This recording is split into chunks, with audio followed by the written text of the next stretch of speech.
Hello, and welcome back to Alice Talks Football, and welcome back to another live Manchester United news, transfer news, and update show. We're going to talk about the outs. We've had a lot of news on the ins, who Manchester United want to bring in. There was recent reports of Matheus Mane of Wolves, although some people say there's not really anything going on. He plays more central. We're looking for a more out-and-out left winger.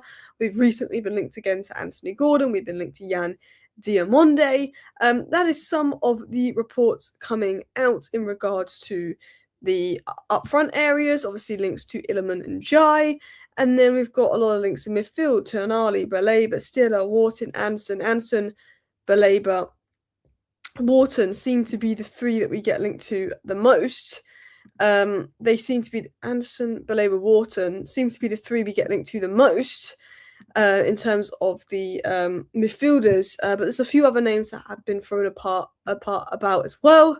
But we've kind of fed up with hearing the ins. We want a winger, we want a left back, we might bring in a defender, we want a versatile defender. I want to talk about the outs because INEOS look like they're going to take a ruthless approach again this summer with the Manchester United outs. We saw last summer that Onana didn't want to go anywhere, Højlund didn't want to go anywhere, but INEOS kind of forced Onana out and they kind of forced Højlund out and they kind of brought their replacements to kind of force them out the door. Well, that's what Man United plan to do this summer, bring in multiple midfielders to kind of force Agate out the door, bring in another forward player to kind of force Zirkzee out the door. Manchester United also looking at bringing in a fullback, which could even force someone like Diogo Dalot out the door. And why I don't think Dalot is someone that Manchester United necessarily want to force out the door like they probably will with Zirkzee and Agate. I think Dalot's one of those players that Man United realise has a ceiling that he's probably reached and we could maybe get 30 million for, and actually some nice money for. Obviously, we want the 30 million for Rashford from Barcelona, which hopefully we should get despite them playing. We should get 40 million for Højlund unless Napoli fail to qualify for the Champions League. But Manchester United were pretty ruthless with the outs last year in terms of forcing Onana and Højlund out. This year, like Baines here, Onana, Højlund, Man United kind of want gone for good. Rashford should be gone for good. We're not renewing Sancho's contract, so he will be gone for good. Obviously, last summer we already sold Anthony, but we're going to be adding the likes of Agate to that. We're going to be adding the likes of Zirkzee to that, and there's talk of Diogo Dalot. There's talk of Maguire maybe not staying, but I think he is going to sign a new contract. Now, listen, people, I'm not going to be live for super long because I've got a stinking cold and I am feeling ill, and I'm just struggling to talk right now. But I want to get into all the stories. I want to get into all the news and stuff as well. We should bid for Nuno Mendes. I'd love Nuno Mendes, but even if we bid for him, I don't think he wants to come to us. He had an opportunity to come to us when Amram was here, and he was just using us for a new contract, if I was going to be honest. But let's talk about the news. Let's talk about all the stories and stuff as well. I do apologise if I'm stuttering and all of that today.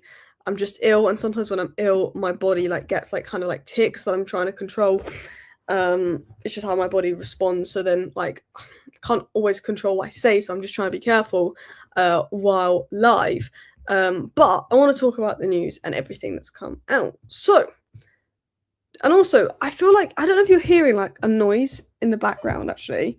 My chair, I think I need to screw it tighter. I think the screws are on that come off. Obviously I'm only here tonight and then I'm back in my studio tomorrow, but the chair I'm using, is it making a noise? Do you hear a thudding noise every now and then in the back of my videos? Because I feel like the chair's coming off, so every time I move it just goes to, it's really annoying me, and I don't know if that's picking up in your sound, but I can just hear I don't know if you keep hearing that.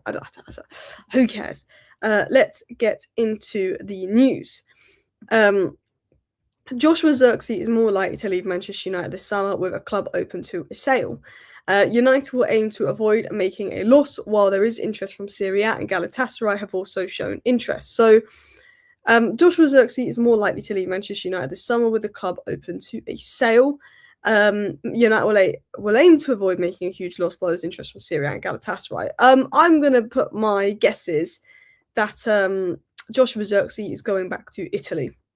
I think we will be able to get rid of him on a permanent because he's not on very high wages. He's actually very highly rated in Italy, and he's shown glimpses at Man United of what he could do. I actually think we'll probably get about 25 million for Zirkzee. I think someone will be willing to pay up for him because he's young, because he's on low wages, and he showed what he could do in Italy. I actually think we'll be able to get a decent fee for Zirkzee. I think Zirkzee will go. I think Zirkzee will go on a permanent. I think Zirkzee loves Man United. I actually love Zirkzee. I think as a person, Zirkzee is one of my favourite characters that United have signed. I love how like every time we celebrate, even when he's on the bench and he ain't playing a minute, he is celebrating harder than the players. Like he wants this team to win more than anyone else. He's not one of those players that's thinking, I'm not playing, so I hope the person playing in my position is rubbish or anything like that. He just loves Man United. Like he like celebrates like mad when we win. He's so happy when Sesko scores. Like I love Zirkzee in that sense. And look, I actually think there's a good player in Zirkzee if you put him in the right system with the right players around him. But that's not really what we have at Manchester United when we got a lot of other different players. That I think if Zirkzee goes to Italy in a slower league in a system where he's got wingers around him that he can facilitate and play, I think that Zirkzee will be a phenomenal player for another side. I really do think, his technical ability is insane. I think there's a naturally very good player in Zirkzee. And I do actually generally really like Zirkzee, but it does feel like his time is up at Man United. It feels like, Cunha and Mbeumo can play central. Sesko can play central. It kind of feels like Joshua Zirkzee's time is up at Manchester United. And I think that, him leaving to Serie A on a permanent is no surprise. I think that happens. I'd be quite surprised if he stays. Zirkzee is a lovely lad. Wish he gets a good club. He makes good on his potential. Yeah, same here. And look, I apologise if I keep stuttering or I can't read my words. It's just one of those days where I'm just ill and everything is playing up. I think he'd do well at Galatasaray, but I think he goes back to the Serie A. You need WD-40 for that chair. I probably do. The chair is probably squeaky and annoying. I do apologise. I will be on a different chair. Maybe not for the morning video tomorrow, but at least for the afternoon video tomorrow, I will be on a different chair. I would swap Ryerson for Delo. Despite Delo being a couple years younger, I'd 100% do that as well. Look, Dortmund may be interested in Delo, to be fair to them. Yeah. So what's the point of keeping Zirkzee in January if you barely got game time? So what Man United apparently, from what I heard in regards to Zirkzee, was we only got loan offers for Zirkzee in January, and Man United only wanted to do it permanent. If someone had come in and said we're going to give you 30 million for Zirkzee in January, I think we would have got rid. But because we're only getting loan offers, we were like, well, we want to get top four. We need all the players we can get. If there's an injury, we may need Zirkzee. So let's just keep him to the end of the season. So he's probably not going to play much, but that was why. Zirkzee in the Bundesliga or Serie A would do well. His technical floor is through the roof. I agree. I think as a technical player, he's phenomenal. And do you know what's mad is, and this is how you know when someone doesn't watch football. I was like, yeah, Zirkzee's so technically gifted once. And one of the comments was, Alice, what are you talking about? Zirkzee's shite. Zirkzee's technically gifted. Zirkzee, has not been amazing for Man United. He's had some shite games, and physically there's been games where he's been shite. But Zirkzee is one of the most technically gifted players that we've had. And we have. Like, there's no denying how technically gifted he is and how good he is technically with his feet. But there's a lot more than just being technically good to the game. And obviously it's the way you play and the players that you play with, and you've got to be in the same wavelength as Zirkzee, and we're not. I do think in another league, in another system with the right players around him in a more positive system, he could do really well. There was talk of it being a loan with an obligation, but apparently the obligation was only if Roma finished in the top four and got a certain amount of goals. And I think United thought that was a risky obligation. So I think that's why we didn't go through with that. But yeah, I would have Cunha and Sesko as our strikers. And when Bruno leaves, Cunha fills that position. Not like Bruno. He's not like Bruno off, but I'd like him there after Bruno. My mindset is this, to be honest, for next season. You've got Sesko, Cunha, and Mbeumo that can play in the number 9 role. You've got Cunha, Mount, and Bruno that can play in the number 10 role. And then we look at bringing in an 8 and 2 6s to rebuild the midfield. I think Cunha could potentially play the number 10 role, but I'm hoping that Bruno stays another year. And next year we can look at how do we replace Bruno. Is Cunha going to be the 10, or is Cunha better as a sort of false 9 second striker? But yeah, I think right now Cunha is probably back up to Bruno in that 10 role, because Mount is always injured, and Mount's probably going to go. And Mount's one of the players that you could mention in this video of that INEOS need to be ruthless and get rid of. I look at Man United, you've got Dorgu as a potential left wing option, but I'd rather have Dorgu left back as an attacking left back than sign a left winger. If we have things my way, I'd get Kvaratskhelia, and you'd have Kvaratskhelia as your left wing option, And then your other left wing option would honestly be like a JJ Gabriel, who I know has played more striker for the under-18s. And, you know, Dorgu could play left wing, Cunha could play left wing. And then your left back options are Dorgu and Shaw, but I like the idea of Dorgu being left back and being more attacking. Your striker options are Sesko, Cunha, and Bumo. Your right wing options are Ahmed and Mbumo. Your 10 options are Cunha, Bruno, Mount. And then your 8 options, it'd be really nice to have Maino and maybe Mateus Fernandes as 8 options. Then as your 6 options, one of Tonali and Anderson and somebody else that we sign. Maybe that's a Sander Berge. I mean, that would be quite nice. And then you've got Delo Masrao as your right back options, but we could maybe upgrade Delo. You've got Delict and Euro as your right centre-back options. You've got Leacher and Heaven as your left centre-back options. You've got Maguire there as that 5th centre-back for depth. Le Mans in goal, Vitek in goal. I mean, that's kind of how I'd like to see things at United. I think so my way, left wing options would be Njai and Dorgu, and left back would be Nathaniel Brown and Lewis Hall. I mean, that would be unbelievable, but probably impossible. I think Lewis Hall would be one of the hardest players to sign. He is like Newcastle through and through. I think he wanted out of Chelsea to go to Newcastle, like Alan Shearer level loyalty. I think, you know, there's talk of raiding Tonali. I think that's possible, but difficult. I think Lewis Hall is near impossible. I think Lewis Hall's better than Livramento, but he'd be 10 times harder to get. But if we could get Lewis Hall, I would. But I think he's not going to leave Newcastle. If there was one player that I don't think will leave Newcastle, it would be Lewis Hall. I think Bruno Guimaraes could leave for Real Madrid or someone. But I just can never see Lewis Hall leaving Newcastle. Anyway, let's get into some more updates and stories, because it's not just Zirkzee, but there's talk of Agate leaving. Man United's plan was already to ideally sign more than one midfielder this summer as part of a long overdue rebuild. Casemiro is potentially not the only exit in that position, with Manuel Agate's long-term future also in doubt. So we know Casemiro is leaving. We know that we should get money for Højlund on a permanent. We should get money for Rashford on a permanent. We know Onana we're hoping to loan out or sell. Bayendier is expected to go. Zirkzee is expected to go. Agate is also expected to go. Man United have this sort of 2-year annual out policy. We've seen it with Barada. That's why they wanted to offload Anthony, and they did in the January window. If you, by your second season, haven't shown enough, INEOS want you gone. Agate's second season, he's not playing. He's not going to get in that starting 11 unless someone gets injured. He will be moved on. He's not good enough. Like Højlund was moved on after his second season, like Onana was moved on after his second season. Agate will be moved on. It's 2 seasons to prove yourself, make a point, and you're out. Someone did comment the other day, what about Yoro? He's not done a lot this season. Yoro really showed positive signs in his first season. He's 18, 19 years of age, and we saw Yoro versus West Ham, and there's a player in there. You can look at Agate and say he's young and he's good in this position and he's good against these kind of teams, but he's a liability in this position and these kind of teams. You can look at Yoro and go, I've seen enough of him to know he's going to be a top level centre-back, but he is young, he is raw.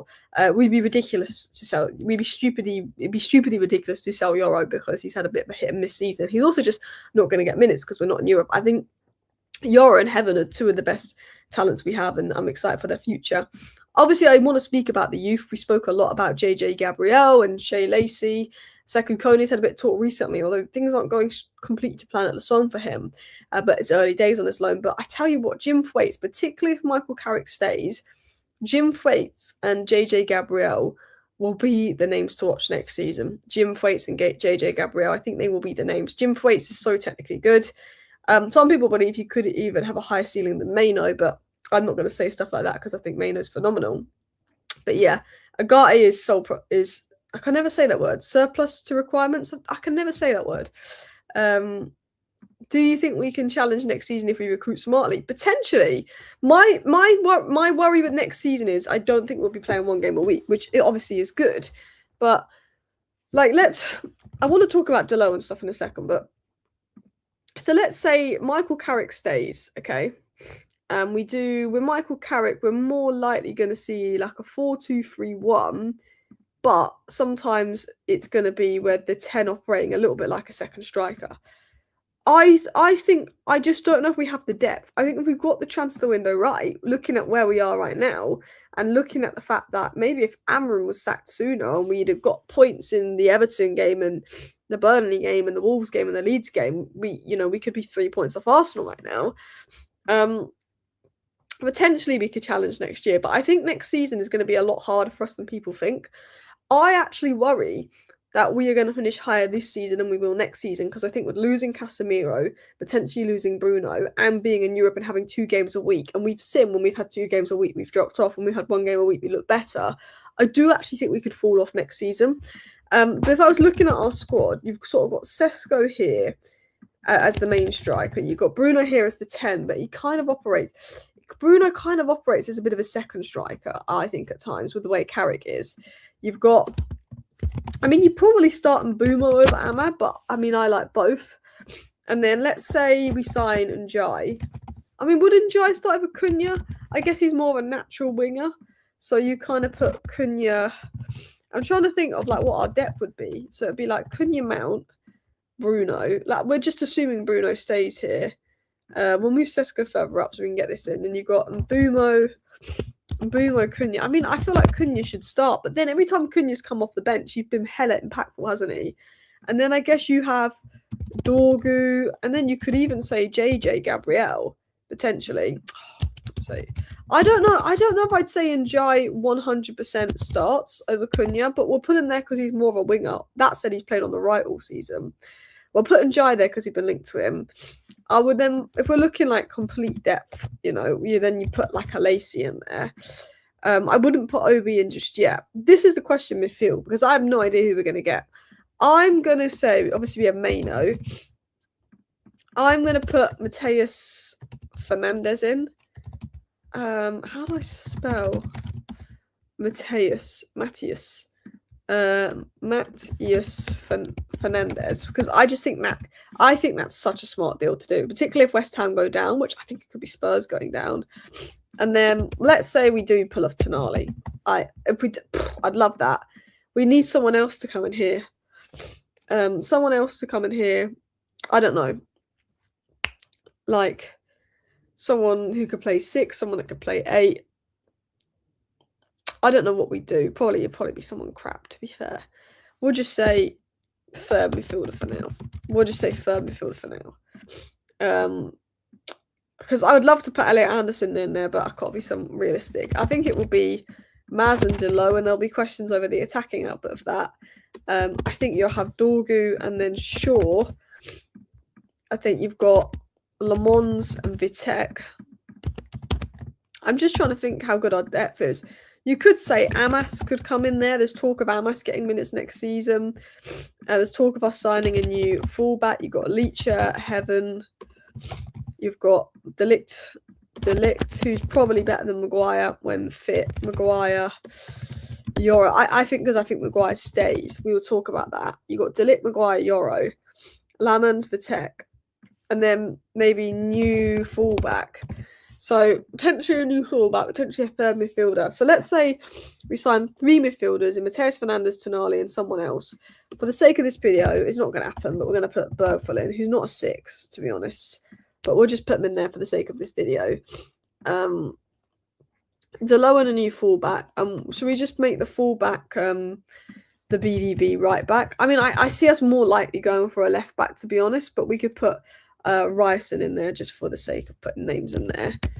Could that challenge? Yeah. I think that squad could be good enough to challenge if you looked at the depth and everywhere. I do. I think it could be good enough to challenge. But what I would say is you look at playing 2 games a week, you look at potential injuries. That would be the issue. Ideally, DeMarco, because he's a left-sided Trent. If we still had Amorim, DeMarco would be my first choice, but he's a wing-back. I don't know how he'd do in a back 4. I'd rather Dorgu on the wing because he was rarely a left-back when he was a youngster. Dorgu's been more of a left-right winger.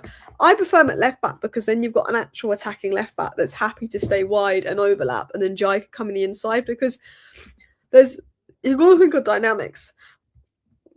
If you have a full-back that can hold the width, yeah, that means your left winger can come inside. Whereas if you look at someone like Arsenal, because Arsenal play centre-backs at full-back, they have Nkapie and Timber as their fullbacks. Because Nkapie and Timber don't want to hold the width, that means that Arsenal's wingers have to hold the width and their fullbacks are more on the inside. And for me, we don't have any wingers that are better holding the touchline. All our wingers are better when they come on the inside, and then Jai would be in that case as well. So to have a fullback that is attacking, that also is happy holding the width, I think just makes sense in someone like Dorgu there. And then a Ryerson, I think, would be a good addition at right back. And let's say we do sell Delo because Atleti are interested. We could get 30 million. We sell Delo. I'd quite like us to look at another centre back. You could look at what's he called, Senesi. I always want to call him Sensation for some reason. Senesi. Again, I feel like let's put Burge. I feel like Burge is more realistic than Bergvall. Let's say we get 3 Prem midfielders and Jai and Ryerson. Yeah, I mean potentially that's you could challenge, but it really depends with the depth and everything else. Some people rather Dorgu on the wing. I just prefer him at fullback. I mean, DeMarco could very definitely hold width. I just don't know how he would do it in a back four. And that's my only question over DeMarco. Could he do it in a back four? What's Beecham's? Is it like cough sweets or something? Because I'm absolutely dying right now. Well, not literally, but just everything is like, I think I've got a bit of flu or something. But the thing is, I was literally ill like 3 weeks ago, maybe. I was literally ill with a bad sore throat, cough, everything like 3 weeks ago, and I'm ill again. I don't know what it is. I hadn't been ill in like a good year, and then everything's come at once. So, yeah. So going back to the point, it's expected Zirkzee's going to leave in the summer, go to Italy. Man United want a permanent. It's expected Agate's going to go. Agate's already considering his future, and Agate's agent apparently is already out there looking at a move. INEOS apparently going to kind of force Zirkzee and Agate out. They've had their 2 seasons. They've not done enough. Bye-bye. United would be willing to cash in on Delo if a good offer came in. We know Atletico have some interest.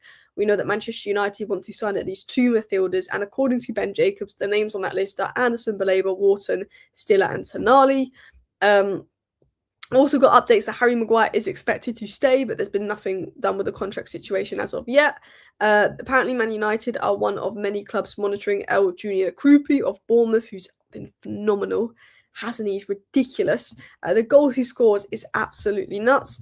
And apparently that instead of Mane, we're more interested in Anthony Gordon on the left wing, according to the likes of Ben Jacobs. Anthony Gordon is one to watch.